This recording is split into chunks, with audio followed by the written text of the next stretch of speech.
ആ ചെടി അവസാനം വളർത്തി വലുതാക്കിയിട്ട് വെട്ടിക്കളയേണ്ടി വരും. ഹായ് ഫ്രണ്ട്സ്, എല്ലാവർക്കും കൃഷി ലോകം എന്ന യൂട്യൂബ് ചാനലിലേക്ക് സ്വാഗതം. നമ്മുടെ ഇന്നത്തെ വീഡിയോയിൽ നമ്മളിപ്പോൾ അഖിൽ എക്സോട്ടിക്ക നഴ്സറിയിലാണുള്ളത്. അപ്പോൾ ഇവിടെ ഡ്രമ്മിൽ പ്ലാന്റ് നടുമ്പോൾ ശ്രദ്ധിക്കേണ്ട കാര്യങ്ങളും അതുപോലെ തന്നെ ഒരു പുതിയ ചെടി നമ്മൾ നടാനായിട്ട് നമ്മൾ തിരഞ്ഞെടുക്കുമ്പോൾ എന്തൊക്കെ കാര്യങ്ങളാണ് അതിൽ ഇപ്പോൾ ശ്രദ്ധിക്കേണ്ടത് എന്നുള്ള കാര്യങ്ങളൊക്കെ ഡീറ്റെയിൽ ആയിട്ട് ഈ വീഡിയോയിൽ പറയുന്നുണ്ട്.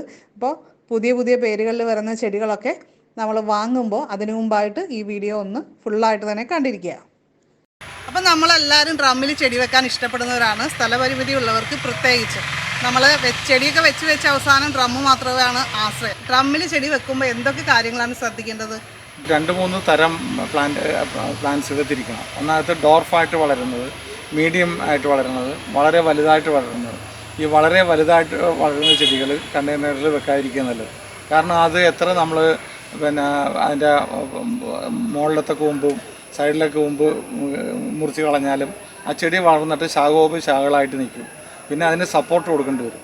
ഇത് തന്നെ ഇവിടെ ഒരാൾ വന്നിട്ട് ഒരു മലപ്പുറം സൈഡിൽ ഒരാൾ ഇതുപോലെ മുകളിൽ ചെടി വെച്ച് ആ ഭയാനകരമായിട്ടുള്ള കാറ്റ് വന്ന് ആ ചെടി മറിഞ്ഞ് താഴെ വീണ് പാരപ്പറ്റും പൊട്ടി താഴെ വീണിട്ട് കാറിൻ്റെ ചില്ല് വരെ പൊട്ടി എന്നൊക്കെ വന്ന് അങ്ങേരെ ഇവിടെ വന്ന് പറഞ്ഞു.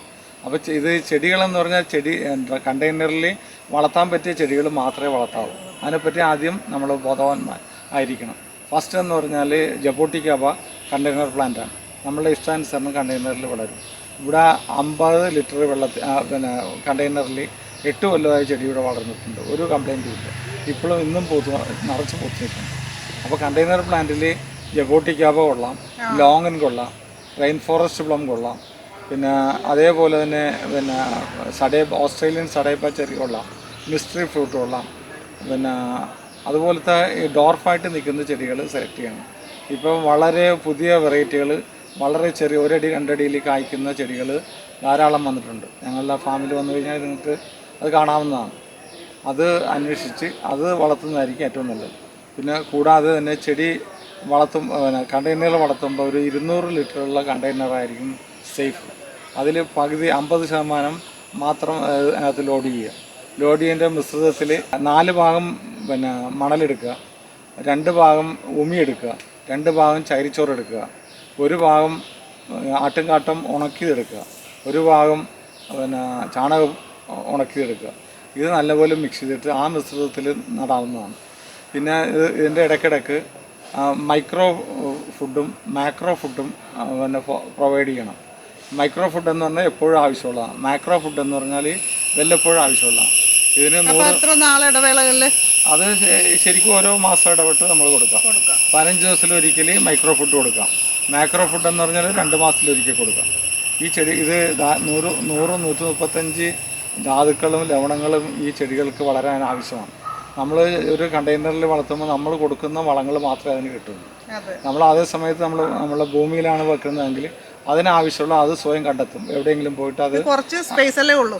അതുകൊണ്ട് അത് കണ്ടെയ്നറിൽ ഒരു ചെടിയിൽ കൂടുതൽ വെക്കാതിരിക്കുകയാണ് നല്ലത്. ചിലർ 2-3 ചെടി വെക്കാനൊക്കെ പറയാറുണ്ട്. അത് വിഡ്ഢിത്തരമാണ്. എൻ്റെ അഭിപ്രായത്തിൽ അത് വിഡ്ഢിത്തരമാണ്. ഒരു ചെടി തന്നെ വളർത്തുക. അതിനകത്ത് അതിൻ്റെ ടോപ്പ് ആദ്യം നമ്മൾ 1 മീറ്റർ നീളം കഴിയുമ്പോൾ ടോപ്പ് ഒന്ന് കട്ട് ചെയ്യുക.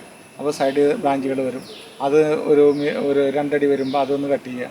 അങ്ങനെ ഒരു 2-3 പ്രാവശ്യം കട്ട് ചെയ്യുമ്പോൾ ഇത് ഷേപ്പ് ആവും.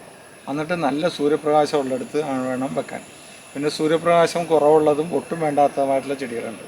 അത് ആദ്യം തന്നെ നമ്മൾ മനസ്സിലാക്കണം. ഡ്രമ്മിലെ ചെടികൾക്കൊക്കെ നമ്മൾ പ്രത്യേകിച്ച് നനക്കുമ്പോൾ എന്തൊക്കെ കാര്യങ്ങളാണ് ശ്രദ്ധിക്കേണ്ടത്? ഡ്രമ്മിലല്ല, എല്ലാ ചെടികൾക്കും രാവിലെ ഞങ്ങൾ 10 മണിക്കുള്ളിൽ ഞങ്ങളിവിടെ എല്ലാ ചെടികളും നനച്ച് കഴിയും. ആവശ്യമായിട്ടുള്ള ചൂടുകാലത്ത് നല്ലപോലെ വെള്ളം നിർത്തി നനക്കും.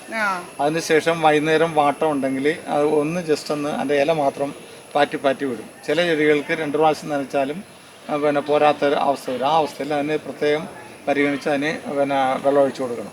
വെള്ളം മസ്റ്റാണ്. ഡെയിലി നനക്കുന്നതായിരിക്കും നല്ലത്. പിന്നെ നമ്മൾ ഈ അപൂർവ ഇനം ചെടികൾ അതിനെ പ്രത്യേക രീതിയിൽ പരിപാലിക്കണം. അല്ലാതെ സാധാരണ നമ്മുടെ ഓർഡിനറി പ്ലാന്റിനെ പോലെ കൺസിഡർ ചെയ്താൽ ചെടി നഷ്ടപ്പെടാൻ ചാൻസ് ഉണ്ട്. വില ഉള്ള ചെടിയാണ്. വളരെ കെയർ ചെയ്യുക. ധാരാളം പഴങ്ങൾ ഉണ്ടാകും. പക്ഷേ നമ്മൾ നിലത്ത് നടുന്ന പോലെ ഒരു ചെടി കായ്ക്കില്ല. അതുകൊണ്ട് നിങ്ങൾ എപ്പോഴും നിലത്ത് നടാനായിട്ട് പിന്നെ ശ്രമിക്കുക. സ്ഥലമില്ലെങ്കിൽ മാത്രം നമ്മൾ ഡ്രമ്മിൽ നടുക. അപ്പോൾ ചേട്ടൻ പറഞ്ഞ പോലെ ഈ പറയുന്ന പോലുള്ള വളപ്രയോഗം കാര്യങ്ങൾ കറക്റ്റായിട്ട് ചെയ്തു കഴിഞ്ഞാൽ നമുക്ക് ഡ്രമ്മിലും കായ്കൾ ഇതേപോലുള്ള ഡ്രമ്മിൽ പറ്റിയ ചെടികൾക്ക് കായ്കൾ തീർച്ചയായിട്ടും ഉണ്ടാവും.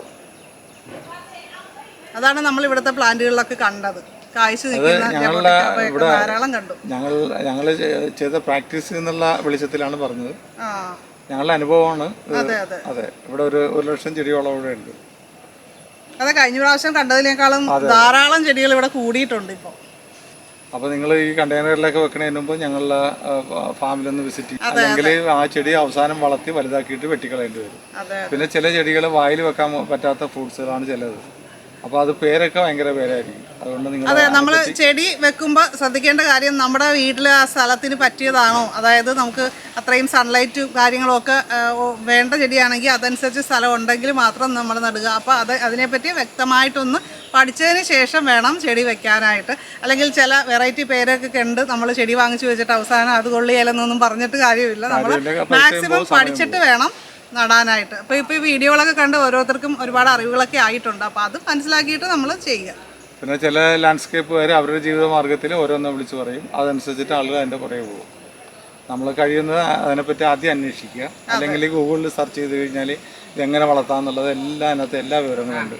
അത് മനസ്സിലാക്കിയിട്ട് ഇല്ലെങ്കിൽ ഞങ്ങളെപ്പോലെയുള്ളവരെ വന്ന് കണ്ട് സംശയങ്ങൾ ദൂരീകരിച്ചിട്ട് വേണം വളർത്തുന്നതായിരിക്കും നല്ലത്. അപ്പോൾ ചെടികൾ തിരഞ്ഞെടുക്കുമ്പോൾ ശ്രദ്ധിക്കേണ്ട ബേസിക് ആയിട്ടുള്ള കാര്യങ്ങളാണ് നമ്മുടെ ഇന്നത്തെ വീഡിയോയിലൂടെ ഷെയർ ചെയ്തത്. അപ്പോൾ വീഡിയോ ഇഷ്ടപ്പെട്ടു കഴിഞ്ഞാൽ ലൈക്ക് ചെയ്യുക. അതുപോലെ മാക്സിമം നിങ്ങളുടെ ഫ്രണ്ട്സിലേക്കൊക്കെ ഈ വീഡിയോ ഒന്ന് ഷെയർ ചെയ്ത് കൊടുക്കാനായിട്ട് മറക്കരുത്. നിങ്ങളുടെ അഭിപ്രായങ്ങളൊക്കെ കമൻറ്റ് ചെയ്യുക. നമ്മുടെ ചാനൽ ആദ്യമായിട്ട് കാണുന്നവർക്ക് സബ്സ്ക്രൈബ് ചെയ്ത് ബെല്ലൈക്കൺ ക്ലിക്ക് ചെയ്ത് ഓളെന്നുകൂടി സെലക്ട് ചെയ്ത് വയ്ക്കുക. അപ്പോൾ നമുക്ക് അടുത്തൊരു നല്ലൊരു വീഡിയോ ആയിട്ട് വീണ്ടും കാണാം. നന്ദി, നമസ്കാരം. നിങ്ങളുടെ സ്ഥാപനത്തിനോ ഷോപ്പിനോ നഴ്സറിക്കോ സ്വന്തമായിട്ടൊരു വെബ്സൈറ്റ് വേണമെന്ന് ആഗ്രഹിക്കുന്നവർ ഈ വീഡിയോയിൽ കാണിക്കുന്ന വാട്സപ്പ് നമ്പറിൽ കോൺടാക്റ്റ് ചെയ്താൽ മതി.